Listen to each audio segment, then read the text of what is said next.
A single email can unravel a decade of trust. And as I stood in the gleaming marble lobby of Chicago's Willis Tower, my phone's soft chime delivered just such a blow. My name is Chloe Davis. And at 32, I had carved a formidable path as the CEO of Veritas Capital, a corporate restructuring firm that turned failing enterprises into empires. I was moments away from sealing a multi-million-dollar partnership that would redefine the fintech landscape across North America. Yet, in that instant, the world I had so carefully constructed trembled not from a faltering deal, but from a betrayal so intimate, it stole my breath. What could my parents have done to fracture the foundation of the life I had built? And how could they not see the storm they had unleashed? The day had begun with the kind of crisp Chicago morning that sharpens the senses. I had arrived at the Willis Tower at dawn. My tailored charcoal suit, a silent testament to the authority I wielded. The fintech deal was the culmination of months of negotiations. A partnership that would position Veritas Capital as a titan in the industry. My team and I had spent hours in a glass-walled conference room, dissecting contracts and forecasting synergies. The German CEO across the table had nodded approvingly as I outlined our integration strategy, his handshake firm with respect. He had advised Fortune 500 boards, salvaged brands from collapse, and recovered billions in assets. My reputation was one of quiet precision. A woman who spoke softly, but reshaped markets with every word. As the meeting adjourned, I stepped into the lobby to review my notes, the marble floor echoing under my heels. My phone buzzed. A notification I assumed was a follow-up from my assistant. Instead, the subject line of an email from my mother stopped me. Cold, the house is sold. My heart plummeted. A visceral lurch that left me momentarily unmoored. I opened the message, my eyes scanning the words as if they might rearrange themselves into something less devastating. We got a strong offer. Far better than the small down payment you contributed. My mother wrote, so, we accepted. It's all signed. Done. Each sentence was a blade, slicing through the life I had built. The house in question was no mere property. It was my sanctuary. A 3-bedroom craftsman in Atlanta's Virginia Highland neighborhood. For 5 years, I had poured myself into it. Every mortgage payment, every renovation, every insurance premium had come from my earnings. I had sanded the oak floors myself, chosen the slate tiles for the kitchen, and planted hydrangeas along the front walk. It was the physical embodiment of my independence, a testament to what I had achieved despite my family's doubts. Yet, my parents had insisted on keeping the deed in their names. Just until you're more settled. Sweetheart, my father had said, his tone patronizing even then. I had trusted them. A decision that now felt like a misstep in a chess game I hadn't known I was playing. I reread the email, my fingers trembling against the screen. The lobby's grandeur faded. The chatter of executives and the hum of elevators receding into a distant blur. 5 years of payments. Countless hours of labor. And they had sold it without a word. I was 0 miles from Atlanta, on the cusp of a career-defining moment, and my parents had dismantled my home as if it were a trivial asset. The email's casual dismissal stung most. You're always so busy with that advisory firm of yours. My advisory firm had just secured a deal that would generate millions in revenue. Yet to them, it was a footnote. Unworthy of respect. I stepped toward a quiet alcove, the weight of my leather briefcase grounding me. My parents' decision wasn't just about the house. It was a continuation of a lifelong pattern. Growing up in their suburban Atlanta home, I had been the overlooked daughter. My ambitions overshadowed by my brother Marcus, their golden child. While Marcus was groomed for Barton & Co., the family's logistics firm, I was told to be practical, to marry well, to leave business to men. Every achievement I earned my MBA. My first client. My firm's first major acquisition met with their indifference or outright skepticism. The house had been my defiance, a tangible proof of my worth. And now it was gone. I closed my eyes. The Chicago skyline visible through the lobby's towering windows. The deal awaited my signature upstairs. But this betrayal demanded a response. I dialed my mother's number. My voice steady despite the storm within. The call went to voicemail. Her cheerful greeting, a mockery of the moment. I hung up. The silence louder than any words. In that instant, I knew this was more than a loss, it was a catalyst. My parents had underestimated me for the last time, and though they didn't yet know it, their actions had set in motion a reckoning that would redefine everything. The Chicago alcove where I stood felt like a confessional. The weight of my mother's voicemail lingering like an unanswered prayer. The betrayal of my home's sale was not an isolated wound, but a thread in a tapestry of disregard woven through my life. I forced myself to breathe.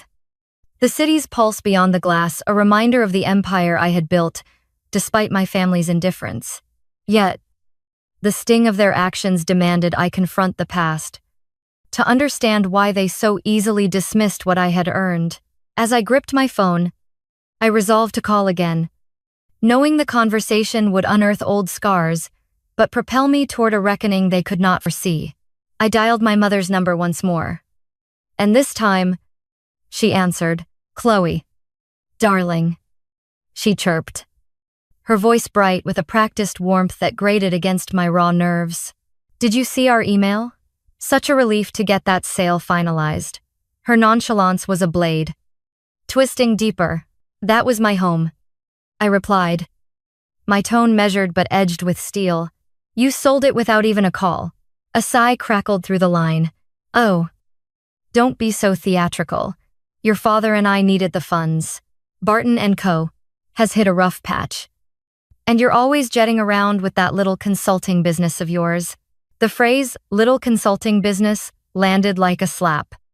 Reducing Veritas Capital, a firm that had just swayed a Chicago boardroom to a child's hobby.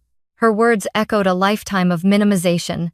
In our Atlanta home, where family dinners were more audit than affectionate, my aspirations were met with patronizing smiles. My father, a man of stern directives, would lecture about the logistics industry's demands, his eyes fixed on Marcus, who nodded eagerly at every word. Marcus, my brother, was the heir apparent. His every venture from a failed startup to his current role as Barton & Co. COO met with unwavering parental pride. I, meanwhile, was urged to pursue sensible paths, a teaching degree, perhaps, or a husband with a steady income. When I announced my acceptance to business school, my mother's response was a tight-lipped, "Well, don't expect us to pay for it." They hadn't. I had funded every credit through scholarships and late-night shifts. The memory of one particular slight burned brightest. At 22, I had pitched a cost-saving strategy for Barton & Co. My research meticulous, my numbers airtight. My father had chuckled, dismissing it as cute, while Marcus smirked and changed the subject. That night, I vowed to build something they couldn't ignore. Yet, even as Veritas Capital grew, securing contracts that rivaled their firm's revenue, their perception of me remained frozen, a dreamer overreaching her place. The house sale was merely the latest proof my sacrifices, my equity, my stability, all expendable to prop up their faltering legacy. "Where am I supposed to live now?" I asked, my voice low but unwavering. My mother's reply was breezy. "Oh, come home. Chloe, your old bedroom's just as you left it. It'll be like old times." The suggestion was a time capsule to a past I had fought to escape, a room wallpapered with expectations I never met, where my trophies were overshadowed by Marcus's framed accolades. Old times meant being the afterthought, the one asked to answer phones during their crises. While my ambitions were sidelined, Barton & Co. is rough patch, I knew, was more than a hiccup. Whispers of their missed payments and supplier disputes had reached my industry contacts. They had gambled my home to delay an inevitable collapse. I ended the call abruptly. The silence in the alcove, amplifying my clarity. My parents saw me as a footnote in their story. But I was writing my own. The Chicago skyline stretched before me. A canvas of possibility. I had built Veritas Capital from nothing. And now, their betrayal had ignited a purpose beyond personal success. As I returned to the conference room, the weight of my briefcase felt like a promise. They had sold my home, but they would soon learn the cost of underestimating me. The Chicago conference room awaited my return, its glass walls reflecting the resolve that now burned within me. My mother's dismissive words echoed, but they were no longer a wound, they were fuel. As I crossed the threshold, the weight of my family's betrayal sharpened my focus. For 18 months, I had woven a clandestine tapestry of strategy, one that would soon ensnare Barton & Co. In a web of my design, the sale of my home was not just a personal affront, it was the final miscalculation that would propel my plan into motion. I was no longer the daughter they overlooked. I was the architect of their reckoning, seated at the polished mahogany table. I faced my team and the fintech executives, their eyes expectant. The contract before me was more than a partnership. It was a stepping stone to a larger ambition. As I signed my name, the ink seemed to pulse with purpose. My assistant, Claire, handed me a dossier marked confidential. Its contents a blueprint for Barton & Co. Its downfall. I leaned toward Lucas Hoffman, my Chicago-based legal counsel, whose sharp intellect had been instrumental in my covert maneuvers. Is everything in place for the audit? I asked. My voice low, steady.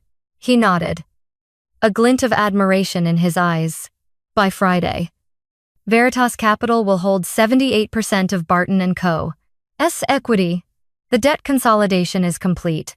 The plan had begun as a contingency, a response to whispers of Barton & Co.'s financial distress that reached me through industry channels. Over 18 months, I had orchestrated a silent siege, using a labyrinth of shell companies to acquire their overdue invoices and defaulted loans. Each missed payment, each desperate renegotiation with suppliers, had been a thread I quietly gathered. My parents believed I ran a modest consultancy. In truth, Veritas Capital was a predator, specializing in the acquisition of distressed assets. We didn't merely save companies, we reshaped them, sometimes dismantling them for profit. Barton & Co., with its bloated overhead and mismanaged contracts, it was ripe for the taking. My phone vibrated. A text from Marcus. Mom told you about the house? Tough call. But business is business. The phrase was a family mantra, used to justify every slight. From diverting my college fund to Marcus's ventures, to now liquidating my home, I typed a single word in response. Understood. Let him think I was acquiescent, licking wounds over a lost house. He had no inkling of the storm I was unleashing. I turned to Claire. Book me a flight to Atlanta. Tomorrow morning. I instructed. First class. Direct. The city where my family's empire teetered would be the stage for my revelation. As I gathered my documents, Lucas lingered. His voice, a conspiratorial murmur. This is more than a takeover. Isn't it? I met his gaze, allowing a rare flicker of vulnerability. They took my home. Lucas, now I'll take theirs. He nodded, understanding the personal stakes. The deal in Chicago was secured. But my true victory lay 700 miles south, where Barton & Co.'s boardroom awaited. My family had underestimated me for years, but their ignorance was my greatest asset. As I exited the room, the Chicago skyline gleamed, a silent witness to the power I wielded and the justice I would claim. Atlanta's skyline greeted me as my plane descended, its steel spires a stark contrast to the personal battle I was about to wage. The city held memories of my family's dismissal, but now it was my battleground. Settling into a penthouse overlooking Peachtree Street, I ignored the barrage of calls and emails from my parents and Marcus. Their attempts to placate me were futile. I was no longer the daughter they could pacify with hollow apologies. Each unanswered message fueled my preparation. As I honed the final details of Veritas Capital's takeover, the boardroom confrontation loomed, and I was crafting a performance that would leave no room for their denial. My days blurred into a symphony of strategy. In a sleek office suite, leased for Veritas Capital, I met with auditors and analysts, dissecting Barton & Co.'s financials. Their balance sheets were a litany of errors, overleveraged loans, unpaid vendors, and a payroll bloated by nepotism. My team's reports confirmed what I had long suspected: my father's arrogance and Marcus's incompetence had driven the company to the brink. I issued directives with precision, ensuring every legal and financial lever was in place. By acquiring their debt, I had secured a controlling interest, and the board members, weary of my family's mismanagement, were primed to align with me. Each morning, I stood before my penthouse mirror, transforming into the woman my family never saw. My navy blazer, tailored to perfection, was armor. My hair, pinned with meticulous care. A crown. The reflection was no longer the overlooked daughter, but a force of calculated resolve. I rehearsed my boardroom entrance, each word a weapon honed for impact. My family's obliviousness was my advantage.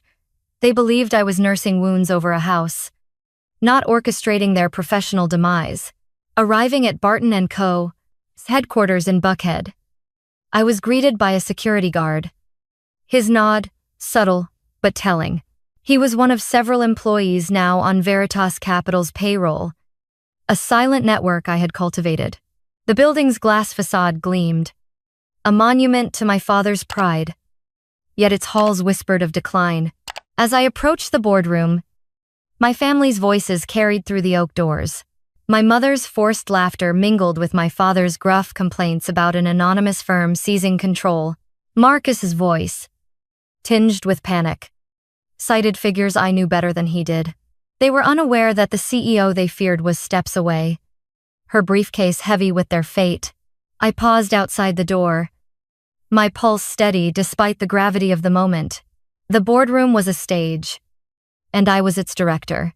My family's underestimation had given me years to build in silence, to amass power they couldn't fathom.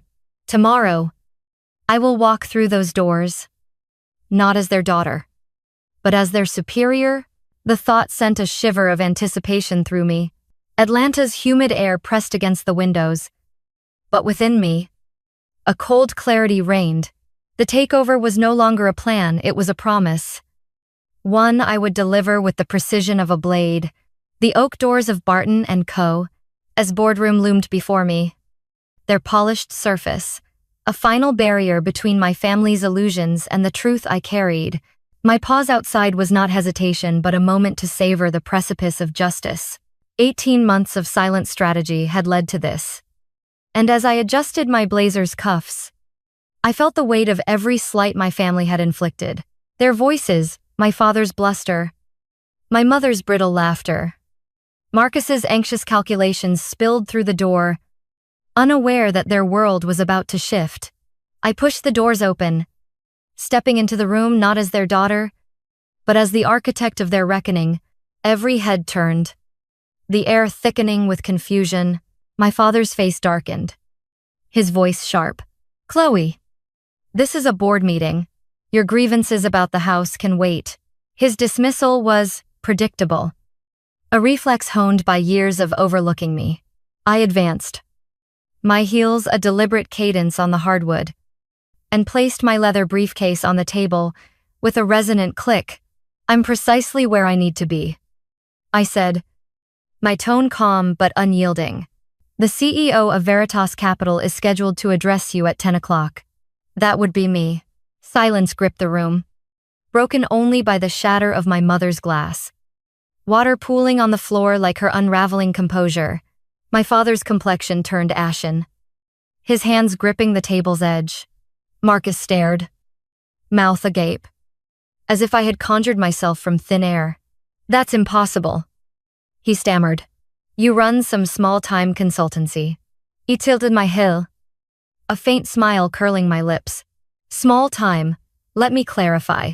I opened my briefcase, extracting a sheaf of documents and sliding them across the table. Veritas Capital now holds 78% of Barton & Co.'s equity. I control the majority of board seats. As of this morning, I am your superior. My father snatched the papers, his trembling fingers betraying his disbelief. This is a stunt, he growled. You can't what I interjected. My voice, a blade. Outmaneuver you. Outthink you. Outgrow the box you tried to keep me in. I leaned forward, meeting his gaze. You sold my home to prop up this sinking ship. You drained my savings for Marcus's failures. You called my ambitions a distraction while I built a firm that now owns yours. My mother's voice broke through, quivering. We did it for the company. Chloe, for our legacy. I turned to her, unflinching. Your legacy is a ledger of mismanagement. Look around. This company is mine now. The board members, long chafing under my family's hubris, watched with barely concealed satisfaction. I pressed on, my words deliberate, effective immediately. Marcus, you are relieved as COO. Father, you're stepping down as CEO. Mother, your role in communications is terminated. Marcus sputtered, his face reddening. You're firing your own family, the irony was rich. And I let it linger. Not firing, I corrected. Offering opportunity. I opened a personnel folder, my tone almost conversational. Marcus, we have an entry-level position in accounts receivable. Father, our new distribution hub needs sales reps. Door to door. Mother, the reception desk could use your charm. My mother's hands flew to her face, tears spilling. My father's voice cracked. You ungrateful, I raised a hand, silencing him. Careful, you're addressing your boss. Before turning to leave, I delivered the final blow. Oh. And the house you sold, I acquired the development firm that bought it. The deed will be mine again by tomorrow. Their expressions, shock laced with dawning horror, were a tableau of poetic justice. I addressed the board. My authority, absolute. We reconvene tomorrow at 9. Prepare your departmental reports. With a final glance at my family, I added, those still employed? That is. I exited, the doors swinging shut behind me, sealing their stunned silence within. The boardroom doors closed, and the echo of my heels on the marble corridor was a clarion of victory. Behind me, my family's unraveling, my mother's sobs, my father's furious mutterings. Marcus's mute disbelief faded into irrelevance. For the first time, their chaos could not touch me. I stepped into the executive elevator, its brass walls reflecting a woman transformed. The Barton & Co. logo, etched above the buttons, was no longer their emblem but mine to redefine. As the door slid shut, I felt the weight of my triumph settle, a foundation for the future I would build. In my father's former office, now mine, I settled into the leather chair, the Atlanta skyline framing my reflection in the glass. Sunlight spilled across the desk, illuminating a newspaper headline, Veritas Capital seizes Barton & Co. In boardroom coup, the phrase unknown CEO drew a quiet laugh.